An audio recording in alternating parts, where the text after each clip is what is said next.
Amaranantsika ny vaovao kosa dia ny fampitona tetsy amin'ny parc Maria Masay ireo mpankafy ny labera THB ny farany herinandro lasa teo.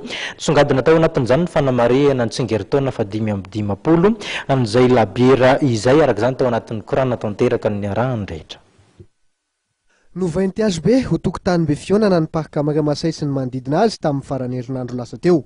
Fomba iray nentin'ny THB ny lanonana sy nankalazanisy fa 5/50 taona nisy iny niaraka tamin'ireo mpankafy azy.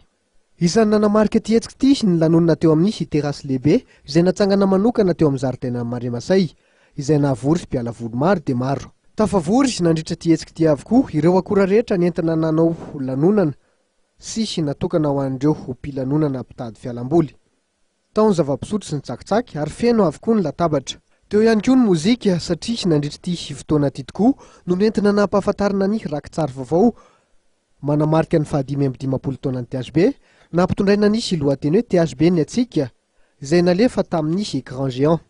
Nomena vahana tanteraka ireo mpilanonana izay afaka nanao karaoké lehibe sy namantana lalao maro samihafa na ahafahana nahazo fanomezana. Dia ny fanadihadihany ihany koa tompoko lasa tompoko vavy no isarahantsika raha amin'ity takariva ity taky ny mahazatra isaorana feno ianao nanaraka ny fampalalam-baovao hatramin'ny farany ho amin'ny raha-pitsondray ny fotoanantsika manaraka velomata.